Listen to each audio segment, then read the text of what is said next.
अस्सलाम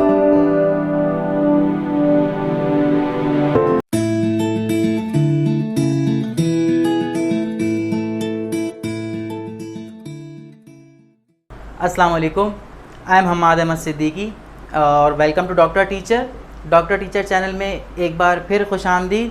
ये हमारा इस चैप्टर का लास्ट वीडियो है और इस लेक्चर में हम इससे रिलेट यानी कि जो मैंने प्रीवियस लेक्चर में आपको बताया था कि law of conservation of momentum और मोमेंटम यानी कि जो हम कर चुके हैं, उसके अलावा इलास्टिक कोलिजन वन डायमेंशन के जो 4 केसेस थे उससे रिलेट जो न्यूमेरिकल्स आ सकते हैं और पास पेपर में आए हैं, हम उनको डिस्कस करेंगे। और इसके साथ साथ यहाँ पर कुछ रैंडमली न्यूमेरिकल्स भी देखेंगे जो पेपर में हमारे पास पेपर्स जो हमारे पास मौजूद हैं टेस्ट के, उसमें आ चुके हैं। तो शुरू करते हैं अपने न्यूमेरिकल से। ये न्यूमेरिकल बहुत यानी कि आप देख सकते हैं कि बहुत छोटा सा न्यूमेरिकल आपको नज़र आ रहा है कि 2 लाइनों का ये न्यूमेरिकल आपके पास क्वेश्चन मौजूद है। The force acting on a body of mass 10 kg। एक फोर्स है जो कि एक्ट हो रही है एक मास के ऊपर जिसका मास जो है वो 10 kg दिया हुआ है, फॉलिंग अंडर ग्रेविटी। और वो सब चीज़ें किसके अंदर हो रही हैं? फॉलिंग यानी कि गिर रहा है अंडर ग्रेविटी, ग्रेविटी के अंदर जो है वो फॉलिंग यानी कि फोर्स जो है वो उसके ऊपर अप्लाई हो रही है, जिसका मास क्या है? यहाँ लिखा हुआ है 10 kg। 10 kg आपके पास 4 ऑप्शन मौजूद हैं यहाँ पर लिखे हुए। मैं इसको सॉल्व करता हूँ, सॉल्व करने के बाद देखते हैं क्या होता है। आपको पता है कि यहाँ पर अगर ये फॉलिंग अंडर ग्रेविटी का जो है वो फॉल हो रहा है, तो यहाँ पर जो फोर्स इसके ऊपर लग रही होगी वो सिर्फ एक ही है, दैट इज दी वेट। और वेट का फॉर्मूला होता है mg। आपके पास मास है 10 और ग्रेविटी की वैल्यू, जैसे मैंने आपको बार बार बोल रहा हूँ, मुसलसल बोल रहा हूँ कि अगर आपको ग्रेविटी की वैल्यू यहाँ पर मेंशन नहीं है यानी कि आपको 10 नहीं दिया हुआ, तो आपने 9.8 ही लेनी है। यहाँ पर आप 9.8 ले लीजिए, आपके पास 9.8 आ जाएगा। अब इसको सॉल्व कैसे करें? क्योंकि यहाँ पर पॉइंट भी लगा हुआ है और यहाँ पर 10 भी लिखा हुआ है। तो आपने क्या करना है, एक काम कीजिए, ये जो पॉइंट है इसको हटाने का ये तरीका है जो मैं आपको बता रहा हूँ। जब भी यहाँ पर अगर 1 के साथ सपोज करें, मैं यहाँ पर 10 लिखा हुआ है, पहले 10 समझ लें फिर बाकी बाद में समझेंगे। 10 अगर लिखा हुआ है तो मतलब एक 0 है। यहाँ से जब पॉइंट हटेगा यानी कि अगर पॉइंट को हटाना है तो ये जो पॉइंट है वो आगे एक नंबर शिफ्ट हो जाएगा, तो ये हो जाएगा 98। मैं दोबारा रिपीट कर रहा हूँ, दोबारा सुन ले। जब 10 से कोई भी पॉइंट की वैल्यू मल्टीप्लाई होगी, लाइक 9.8 मल्टीप्लाई हो रहा है 10 से, तो ये जो पॉइंट है वो आगे शिफ्ट हो जाएगा। जैसे ही आगे शिफ्ट होगा तो ये 98 हो जाएगा और 98 पॉइंट शिफ्ट हुआ आगे तो पॉइंट यहाँ आ जाएगा। और आपको पता है 0 लगाएं या ना लगाएं कोई फायदा नहीं होता, तो ये चीज़ ऐसे लिख दी जाएगी जो यहाँ पर लिखी हुई है। सपोज करें 10 नहीं होता 100 होता, तो यहाँ पर जो पॉइंट है वो एक और 0 यानी कि 980 पॉइंट यहाँ पर लगता। अगर 100 नहीं 1000 होता तो पॉइंट यहाँ नहीं बल्कि 0 पॉइंट समथिंग यहाँ लगता।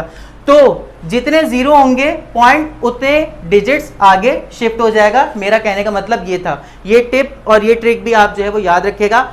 इंशाल्लाह आपके न्यूमेरिकल्स में जो है ये आपके बहुत फ़ायदेमंद होगी कि जितने आपके पास 0 मौजूद हैं पॉइंट उतने डिजिट्स आगे ले जाइए। आपके पास 98 आ गया। क्या आपके ऑप्शन में 98 मौजूद है?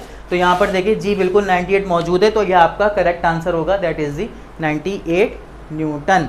इसके बाद नेक्स्ट न्यूमेरिकल की तरफ चलते हैं। नेक्स्ट न्यूमेरिकल हमारा क्या है? A body of mass 5 kg start from rest से स्टार्ट हो रही है बॉडी एंड फॉल्स फ्रीली, और फॉल्स यानी कि गिर रही है फ्रीली आज़ादाना तौर पर। The distance covered by it in 1 second is, जो उसने डिस्टेंस कवर किया है 1 सेकंड के अंदर, वो डिस्टेंस कितना कवर किया है। न्यूमेरिकल देखने में तो बज़ाहिर बहुत आसान सा है, मास भी दिया हुआ है आपको और आपसे डिस्टेंस फाइंड आउट करवाना है। तो मास का जो आपके पास फॉर्मूला है, 2 फॉर्मूले हैं आपके पास। पहला फॉर्मूला आपके पास है Newton second law of motion, दूसरा फॉर्मूला W=mg है जिसमें मास इंक्लूड होता है। बट न्यूमेरिकल दोबारा देखें, दोबारा गौर से पढ़ें, लिखा हुआ क्या है? A body of mass 5 kg starting from rest से स्टार्ट हो रही है बॉडी। इसका मतलब है इनिशियल वेलोसिटी क्या हो जाएगी? 0 मीटर पर सेकेंड है इसकी from rest and falls freely, और वो बॉल गिर रही है। जो बॉडी है the distance covered by it, उसने जो डिस्टेंस कवर किया है 1 सेकंड के बाद, गिरते हुए 1 सेकंड के बाद जो बॉडी कवर कर रही है डिस्टेंस, वो कितना होगा? यानी कि आपको टाइम दिया हुआ है कितना? 1 सेकंड। मास के जितने भी फॉर्मूलाज हैं उसके अंदर डिस्टेंस और डिस्प्लेसमेंट नहीं आता। एक फॉर्मूला ये है, एक फॉर्मूला है F=ma। तो आपको पता है कि दोनों फॉर्मूलाज में डिस्टेंस तो नहीं आता, तो डिस्टेंस कौन से फॉर्मूले में आता है? तो आपको याद है कि इक्वेशंस ऑफ मोशन में से 2 इक्वेशन ऐसे हैं जिसके अंदर डिस्टेंस आता है। मैं सेकंड इक्वेशन यूज कर रहा हूं यहाँ पर क्योंकि इसके अंदर टाइम भी मौजूद है, क्योंकि टाइम भी दिया हुआ है। तो सेकंड इक्वेशन ऑफ मोशन है S=VIT + ½ GT²। फॉल्स फ्रीली का मतलब ये है कि गिर रही है बॉल, ऊपर से नीचे आ रही है, तो ग्रेविटी की वैल्यू यहाँ पर प्लस में ही लेंगे। तो यहाँ पर s is equal to V I 0 है टाइम 1 प्लस हाफ 9.8 t आपके पास 1। याद रखिएगा, मैं आपको याद करवाने के लिए मैं आपको बता रहा हूँ 9.8 को जब भी 2 से डिवाइड करेंगे 4.9 आंसर आता है, तो ये तो 0 हो जाएगा। आपका जो बचेगा ये बचेगा 4.9। 1 का स्क्वायर ले लें, 1 की कितनी भी इसकी जो है वो पावर लगा दें, 1 की वैल्यू पे कोई फर्क नहीं पड़ता। तो 9.8 डिवाइड बाई 2 आपके पास आंसर आएगा 4.9 मीटर। क्या ये ऑप्शन आपके दिए गए गिवन ऑप्शन से मौजूद है? देखें ज़रा, 4.9 ये रहा, तो ये आपका जो है वो करेक्ट आंसर माना जाएगा। इस तरीके के भी न्यूमेरिकल्स आते हैं। देखें इसके अंदर आपको मास दिया हुआ था, मास का कोई काम ही नहीं था इसके अंदर, आपने second equation of motion use करी और आपने आंसर निकाल लिया। ऐसे भी न्यूमेरिकल्स आते हैं आपके पास। अब हम चलते हैं उन न्यूमेरिकल्स की तरफ जो कि law of conservation of momentum और इलास्टिक कोलिजन 1 डायमेंशन से रिलेट है। ये हमारा है सेकंड न्यूमेरिकल।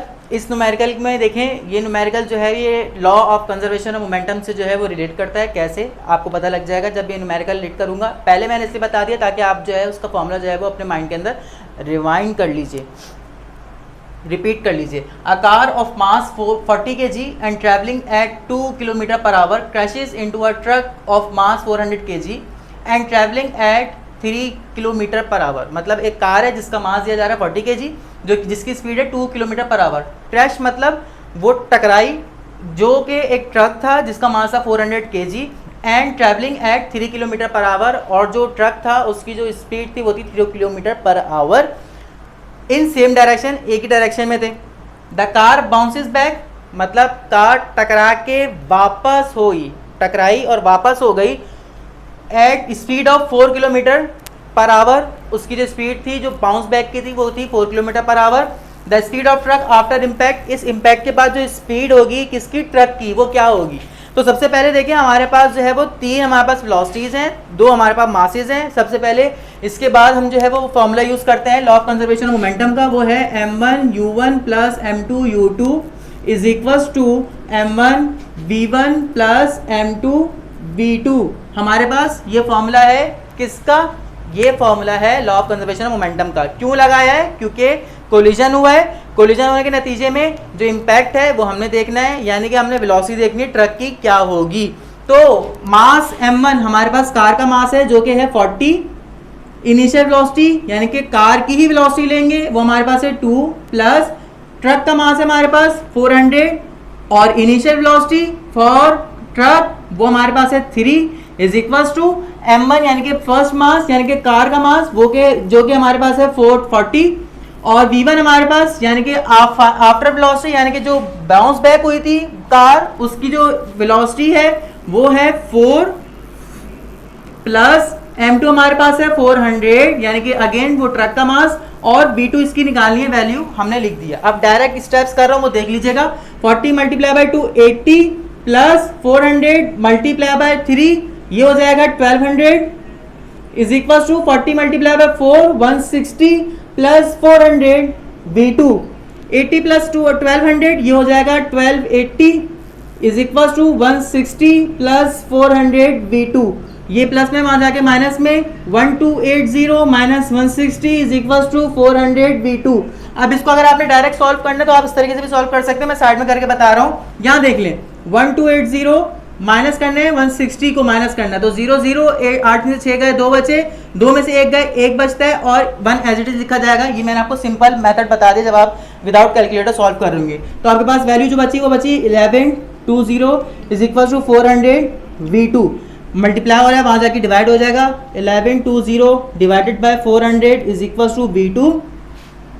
0 से 0 कैंसिल, हम इसको 4 के टेबल से कैंसिल कर सकते हैं यानी कि ये हो जाएगा 40 टाइम्स होता है 4 के टेबल में और ये हो जाएगा 4 2 8 और 3 20 यहाँ पर 3 चला जाएगा तो 28 हो जाएगा। तो 28 हमारे पास जो है वो ऊपर मौजूद है और नीचे यहाँ पर 10 मौजूद है। मैं इसको सम अप कर यानी कि बहुत सही से लिख देता हूँ ताकि आपको नजर आ जाए। हमारे पास जो फाइनल आंसर अभी आ रहा है वो आ रहा है 28/10 इज इक्वल टू v2। आपको याद है ना, अगर मैं आपसे बात करूं सपोज 2.8 डिवाइडेड बाय 10 लिखा होता था तो मैंने आपसे क्या कहा था, पॉइंट हटाइए 0 लगा दीजिए, पॉइंट हटाएं और जो पॉइंट हटाया है आपने वो नीचे आप 0 लगा देते थे। अब इसका उल्टा, 0 हटाएंगे तो पॉइंट लगा दीजिए। तो यहाँ जब आप 0 आप हटाएंगे यहाँ से तो आप यहाँ पर पॉइंट लगा दीजिए, यानी कि यहाँ पॉइंट मौजूद है, पॉइंट यहाँ पर आ जाएगा, पॉइंट यहाँ पर आ चुका है, तो यहाँ से आप 0 हटा सकते हैं। आपके पास बन गया 2.8 इज इक्वल टू V2। क्या कहा मैंने, दोबारा सुन लीजिए, यहाँ तक तो आपने इसको समझ में आ गया होगा, बेसिक मैथ्स चली। 28 आपके पास फाइनल आंसर आया था, 28 डिवाइडेड बाई 10, ये आपके पास आंसर आया था। मैंने कहा कि आप जब पॉइंट रिमूव करते थे तो 0 ऐड करते थे, तो 0 जब हटाएंगे तो पॉइंट ऐड कर देंगे, उल्टा हो गया। पॉइंट हटाते हैं तो एक 0 बढ़ा देते हैं, यानी कि पॉइंट हटा के एक डिजिट आगे चला गया। जितने डिजिट आप आगे जाते रहेंगे 0 उतने आप ऐड करते रहते थे। अब मैं उल्टी बात कर रहा हूँ, 0 हटाएंगे और पॉइंट को जो है वो पुट करेंगे। तो जैसे ही आप 0 यहाँ से, यानी कि यहाँ से आपने 0 हटाना है तो 0 हटाएंगे तो पॉइंट यहाँ पर मौजूद था, यानी कि 0.28000028 है, तो पॉइंट यहाँ से यहाँ पर आ जाएगा और ये 0 यहाँ से कैंसिल होके यहाँ पॉइंट आ जाएगा। 0 जब हटेगा तो यहाँ पर पॉइंट आ जाएगा 2.8, यानी कि V2 की वैल्यू आपके पास क्या आ गई, 2.8 मीटर पर सेकंड। ये आपके पास आ गई V2 की वैल्यू। क्या आपके ऑप्शन में ये वैल्यू मौजूद है, तो देख लीजिए, 9.1 kilometre per our, 1.8 kilometre per our, 2.8 kilometre per our, 3.6 kilometre per our. आपके पास जो आंसर है वो ऑप्शन सी आपके पास मौजूद है, जो कि आपका करेक्ट आंसर माना जाएगा। ऐसे न्यूमेरिकल्स भी आपके टेस्ट में आते हैं। अब हम चलते हैं इलास्टिक कोलिजन इन 1 डायमेंशंस के कुछ न्यूमेरिकल्स की तरफ। अब हम चलते हैं अपने लास्ट न्यूमेरिकल की तरफ। लास्ट न्यूमेरिकल देखें, इसकी वर्डिंग क्या है, क्वेश्चन हमसे क्या पूछा जा रहा है। A particle of mass m moving with horizontal speed of 6 metre per second. एक पार्टिकल है जिसका मास m है, जो कि जिसकी स्पीड है 6 metre per second, and the heavier particle of mass m, और जो हैवियर पार्टिकल है जिसका मास m है, बड़ा मास है, वो मूव कर रहा है 4 मीटर पर सेकंड की स्पीड से।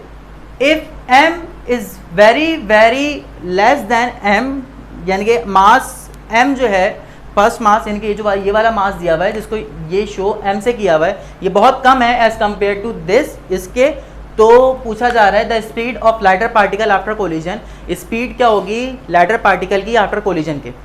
देखें आपके पास दो वेलोसिटीज थी, एक v1 थी उसका फॉर्मूला डिफरेंट था, एक v2 थी उसका फॉर्मूला भी डिफरेंट था। यहाँ पर आपके पास जो फॉर्मूला यूज़ होना है वो आपने याद रखना है कि वो v1 का फॉर्मूला यूज़ होगा। क्यों? क्योंकि आपने लाइटर पार्टिकल की वेलोसिटी निकालनी हो। लाइटर पार्टिकल जो है हमारे पास पार्टिकल यानी कि मास नंबर 1 है, m1 है, यानी कि m1 जो है वो हमारे पास यहाँ स्मॉल m है और m2 जो है वो हमारे पास यहाँ पर कैपिटल M है। तो हम यहाँ पर m यानी कि स्मॉल m से रिलेट जो वेलोसिटी है यानी कि v1 हम वो फाइंड आउट करेंगे। अब चलते हैं अपने न्यूमेरिकल को सॉल्व करने की तरफ। फॉर्मूला आपको मैंने बताया था लास्ट अपने लेक्चर के अंदर कि फॉर्मूले किस तरीके से याद रखने हैं v1 और v2 के। यहाँ पर मैं डायरेक्ट लिख रहा हूँ, वो देख लीजिएगा किस तरीके से कि v1 का फॉर्मूला होता है m1 minus m2 into u1 divided by m1 plus m2 plus 2m2 u2 divided by m1 plus m2। आपके पास ये फॉर्मूला होता है किसका, for calculate the value of v1। Calculate the value of v1 जो formula आपके पास मौजूद होता है वो होता है m1 minus m2 into u1 divided by m1 plus m2 plus 2m2 u2 divided by m1 plus m2। ये आपके पास फॉर्मूला मौजूद है। अब इसके सोल्यूशन की तरफ चलते हैं। सोल्यूशन किस तरीके से करेंगे, देखें भाई आपके पास m1 की वैल्यू क्या है, वो कह रहा है m1 is very very less than m2, case number 1, मतलब m1 की हम जो है वो 0 रख सकते हैं। क्यों? क्योंकि बहुत ही कम है। माइनस m की वैल्यू आप m2 हमारे पास क्या है, capital M divided by m1 आपके पास 0 है प्लस कैपिटल M, और आपके पास u1 की वैल्यू क्या है वो लिखी हुई है, क्या है आपके पास 6 प्लस 2 आप एज इट इज़ लिख देंगे। m2 आपके पास कैपिटल M है अगेन, और u2 आपके पास क्या है 2m क्रॉस 4, यानी कि आपके पास जो u2 है वो बिलोंग करती है कैपिटल M से, सेकंड मास से, सेकंड इनिशियल वेलोसिटी है, मतलब कि सेकंड मास से बिलोंग करती है। तो सेकंड मास आपके पास कैपिटल M है, और u2 जो सेकंड वेलोसिटी है that belongs to the second mass, वो आपके पास कितनी है, यहाँ लिखी हुई है 4 मीटर पर सेकंड। तो आपने वैल्यू यहाँ पर पुट कर दी, और इसके नीचे भी वही करना है। m1 की वैल्यू बहुत लेस देन है तो इसका हम 0 रख सकते हैं, प्लस m2 हमने क्या रखना है कैपिटल M। डायरेक्ट कैंसिलेशन कर रहा हूँ क्योंकि हमारे पास टाइम नहीं होता। आपने m से m कैंसिल कर दिया, यहाँ भी m से m कैंसिल हो सकता है। माइनस यानी कि यहाँ पर बचेगा माइनस का 6 प्लस 2 4 जा 8, माइनस 6 प्लस 2 प्लस 8 2 मीटर पर सेकेंड। मतलब v1 यानी कि लाइटर पार्टिकल की जो वेलोसिटी है वो क्या आ गई आपके पास 2 मीटर पर सेकेंड आ गई। क्या ये आपके पास जो ऑप्शन है ये आपके गिवन ऑप्शन में मौजूद है? तो ये देखें यहाँ पर मौजूद है, तो ये आपका जो है वो क्या हो जाएगा, करेक्ट आंसर हो जाएगा। दोबारा रिपीट कर रहा हूँ, दोबारा सुन लें सोल्यूशन कैसे किया। सबसे पहले हमने v1 क्यों निकाला, क्योंकि लाइटर पार्टिकल की वेलोसिटी निकालनी है और लाइटर पार्टिकल यहाँ पर जो है वो मास m1 है और जो हैवियर पार्टिकल है वो हमारे पास मास 2 है यानी कि कैपिटल M है। तो कैपिटल M की हमने वेलोसिटी निकालनी, जो है वेलोसिटी निकालनी लाइटर पार्टिकल की, तो लाइटर पार्टिकल m1 है तो v1 हमने निकालना है। v1 का फॉर्मूला होता है m1 minus m2 into u1 divided by m1 plus m2 plus 2m2 u2 divide by m1 plus m2। Small मतलब यहाँ पर स्टेटमेंट लिखा हुआ है very very less than. Very very less than का मतलब ये है कि हम याद करें, हम केस नंबर 1 में भी स्मॉल जो मासेस होते थे हम उसको नेग्लेक्ट कर दिया करते थे, तो हमने यहाँ भी ये किया कि स्मॉल जो मास है उसको हमने 0 रख दिया और m2 की वैल्यू हमारे पास क्या मौजूद है, m मौजूद है, तो m2 की वैल्यू हमने कैपिटल M रख दी, यहाँ भी कैपिटल M रख दी, जहाँ जहाँ m1 था वहाँ पर हमने 0 0 पुट कर दिया, यहाँ भी 0 पुट कर दिया, m2 की जगह कैपिटल M और u2 that's belong to the initial velocity of the mass m2। तो हमने m2 की जो मास है वो m कैपिटल M है और उसकी जो वेलोसिटी वो 4 है, क्वेश्चन के अंदर मौजूद है। 2 जो वैल्यूज कैंसिल हो सकती थी हमने कैंसिल करी, m से m कैंसिल हो सकता है, m से m कैंसिल हो सकता है, यहाँ पर बचेगा सिर्फ -6 और यहाँ पर बचेगा 2 4 जा 8 प्लस का 8 और -6 प्लस 2 होता है 2 मीटर पर सेकंड और ये आपका आंसर जो है यहाँ पर ऑप्शन में मौजूद था, जो आपका सेकंड ऑप्शन मौजूद है। ये थे न्यूमेरिकल्स जो कि मोशन इन 1 डायमेंशन न्यूमेरिकल जो चैप्टर आपका चैप्टर नंबर 3 फर्स्ट में मौजूद है उसके न्यूमेरिकल्स थे।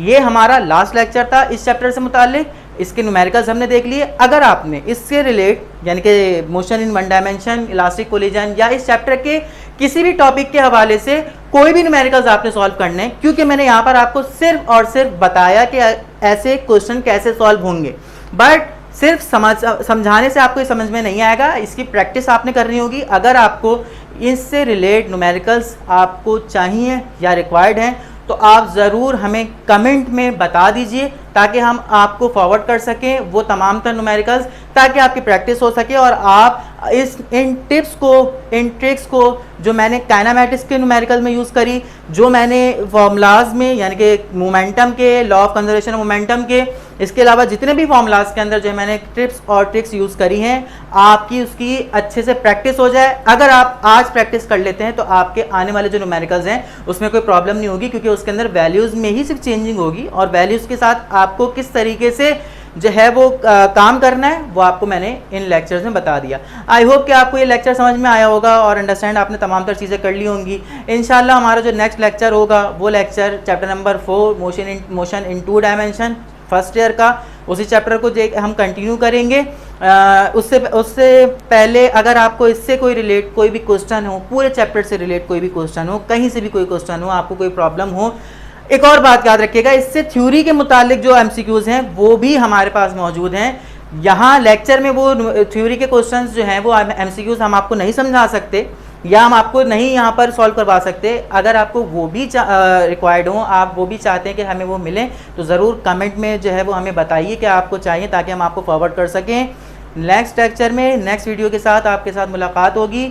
इस लेक्चर को भी अपने उन तमाम तर फ्रेंड्स के साथ शेयर ज़रूर कर दीजिएगा जो ई-कैट और एमडी-कैट की तैयारी कर रहे हैं, ताकि उनकी भी हेल्प हो सके और वो भी हर मुश्किल से, हर जो परेशानी उनकी है उससे वो निकल सकें और उनकी जो तैयारी है उसमें आसानी हो सके।